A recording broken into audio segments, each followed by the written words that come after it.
kababayan, ma'am sir, this is Jam the Filipino channel, ang inyo pong lingkod.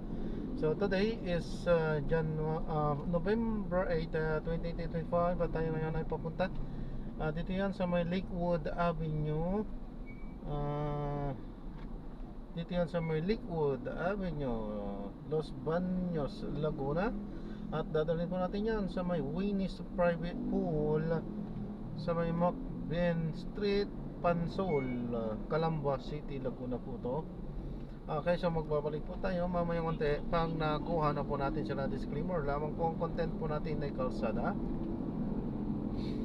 at hindi ang passenger. Kaya naman sakali man po na may marinig kayo mga pangalan ng lugar, pangalan ng tao, pangalan ng organizations, government o private man yan, ay wala pong kinalaman ng channel na ito. At wala pong pinapatungkulan. Lahat po ng pinag-uusapan dito ay pawang dito lamang po yan sa loob. At wala pong pinapatungkulan sa labas. Sige po, magbabalik po tayo mamaya konti po pag paano po natin sila. Ayan, samantala makinig tayo ng mga nagbabagang balita at mga talakayan habang tayo ay papunta doon sa ating pick-up area. Ay, para sa amin, magandang balita yun na within this week talaga. Mas mabilis ka. Kasi ang importante dito, yung mismong trial, kung nakita natin sa kaso ni Duterte, matagal bago magsimula ang trial. In fact, hindi pa nga nagsisimula ang trial sa kaso ni Duterte, yung trial proper, nasa pre-trial stage pa lang tayo. Nag-propose pa lang yung prosecution ng sakdal. E di paano pa yung kay Pato kung sakasakali? E di parang 2027 na siguro magsisimula yan. Kaya, the sooner the better. At saka parang yung kay Senator Bato, matapos na itong kalbaryo niya, parang may nakapatong sa ulo niya na ano ba, hulihin na ba ako o hindi. Alam naman niya na involved siya. Kaya kung ako po sa kanya, mag-cooperate na lang ako sa ICC at mag-voluntary surrender or cooperate or submit himself to the jurisdiction of the court. Nakausap niyo ho ba yung mga pamilya ng mga biktima ng EJK tungkol dito, Atty. Conti? May mga pinadala ng mga statement at iba-iba yung damdamin Ito nga, sabi ng isa, always prepared naman daw siya. Handa sila kahit anong mangyari. Yung isa naman, talagang Pwede naman po, tayo lang po ba mag-isa? ito lang talaga nila to. Ito na ang para sa iyo. Alright. Atty. Conti, maraming salamat po sa oras niyo ha. Thank you po sa pagpapigay niyo. Salamat, ingat po sa lahat. Alam po si Atty. Cristina Conti, ang Assistant Counsel at Secretary General ng National Union of People's Lawyers, NPR. Mainit na usapin bukas. Ngayon ilalabas. Story Outlook.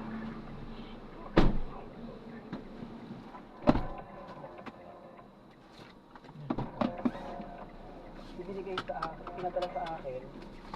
Pero mamaya Sa Border 3, Qatar Media Radio Studies.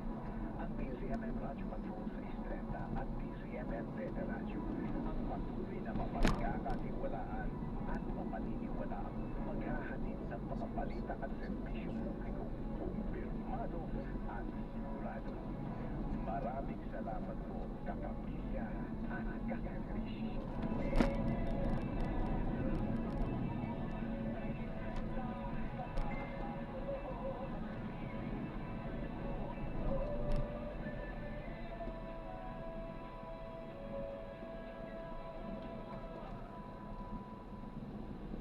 May tutupon, may pagtitipon, may kakaliga sa bawat laban ng buhay at inyong PCMM Public Service Team ang tibong taghahatid ng serbisyong sigurado araw-araw. Tita Winnie Cordero at Doc Dennis, Attorney Noel Beltrán, Hello po, kuya. Liza Aquino at John Amiguel.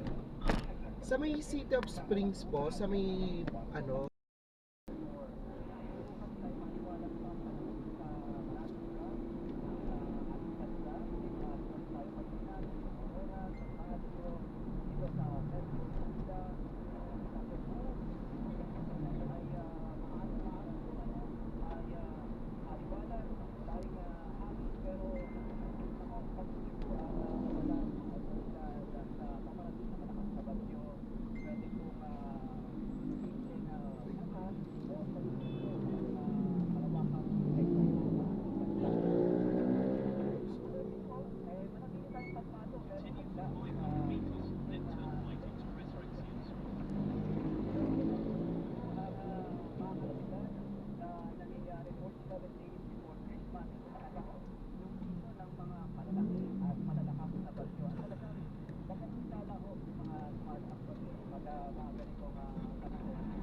updated sa mga informasyon.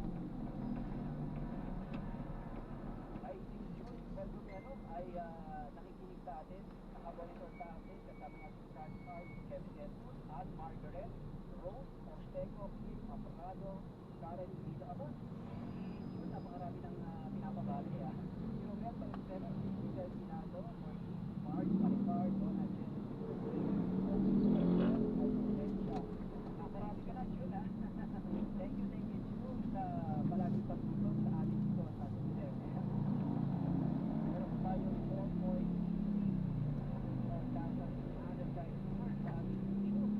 Siyempre, nakamonto pa rin si Vasco, si Bert Samani ng Marikina ay ang sende at sumakoy kaway si Julius Galdano. Si Danilo Corpus ay nagdagweba isa na nanood din po. Ulitin ko lang po, may announcement po kasi mula sa Philippine Taekwondo Association na ang 2025 March MBCSM National Beach Group Taekwondo Championship Home Day event ay magpapatuloy po ang bukas, November 9.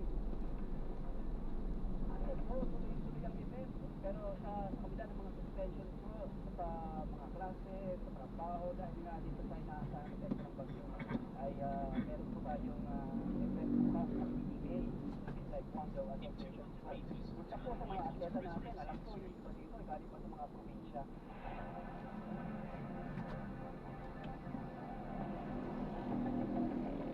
Story Outlook.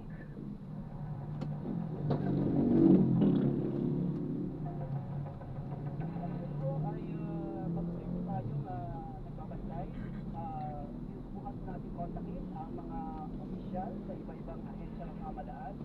Nalumitin po natin sa Office of Civil Defense, kumusta na yung kanilang monitoring, kumusta sa bagyong Tito at kumusta po yung mga ginagawang paghahanda, kung naman sa bagyong Buwan. At kung naman sa Metro Manila, tayo may mga kausap din tayo. At sa linya na pala, kasama na natin sa linya ng telepono, si Major Francis Zamora ng San Juan City. At of course, siya rin po ang Pangulo ng Metro Manila Council at National President ng League of Chiefs of the Philippines. Mayor Zamora, good evening po. Thank you for joining us. Yes, magandang good Michael at maraming salamat po sa pag-ibig sa inyong programa. Ay Mayor, unahin ko lang siguro ang San Juan. Kumusta po ba ang paghahanda nyo dito sa bagyong Uwan? Yes, Michael, tuloy-tuloy po ang ating isinagawang paghahanda. Kasama po dyan yung ating mobilization natin mga rescue vehicles at equipment, ang pag-reposition natin ating mga food boxes at mga gamot sa ating evacuation centers, ang pag-declot ng ating mga drainage systems, ang pagputol ng mga puno, at ang tuloy-tuloy na pamamahagi po ng impormasyon sa ating mga mamamayan. No?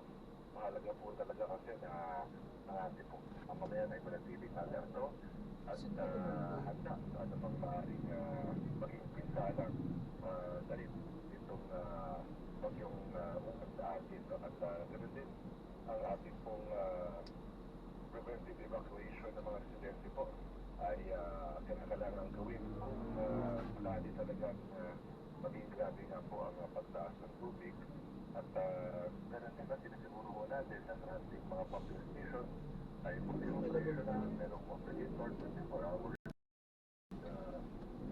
delivery na dahil nakikita natin na yung pattern ng mga pangulan ngayon bagaman recently ulan ay biglang tumataas ang tubig or itong bagyo na napakalaki hindi natin alam gano'ng katagal magiging tuloy-tuloy ng mga pagulan so ito yung dapat natin paghanda na mabuti. Meron po ba kayong kautusan, kaugnay ng mga intensyon, ng mga aktibidad, ng trabaho, ng klase, Mayor? Kami po yung nanaw na ako ng president ng klase sa Lunes. So, ito naman po yung kasama na ng council at yesterday. So, napagkasundo nung namin at sa earliest now, mag-suspend na po kami ng klase. Kami naman po sa family sila po ang merong authority na maglabas po ng ganang klaseng suspension at pagdating sa instruction po na naglalabas ng mga direksyon sa kanila mga kawali. So,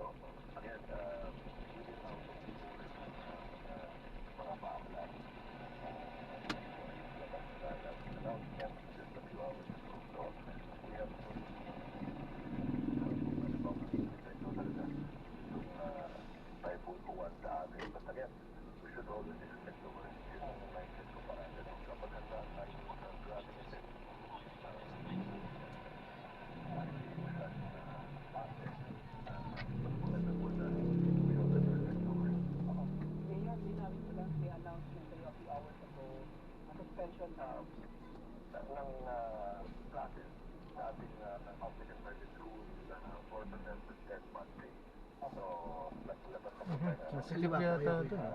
Saka isa. Hindi na po nakakadaan dyan sa sasakyan. Kaya nga, nasikip eh. Kinuha na po nila yung daan. Kinangkin na po nila. Ang trabaho ko sa PRC ngayon, may pangangailangan ba ng suspension na o monitor pa tayo? We will monitor vital at the last again and the national government na naglalabas ng announcement. But again, within the power naman ng local government, Tapos, within our Kanan. also yung muna ng ilang content to sabi ko sa other dito.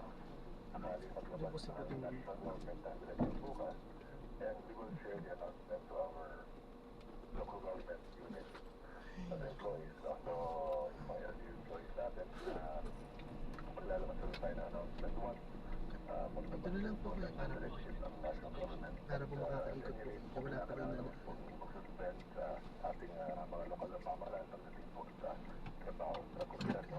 Ito naman po within the power din ng LGUs, but only within our so na-drop na natin sila. So maraming salamat po sa panonood.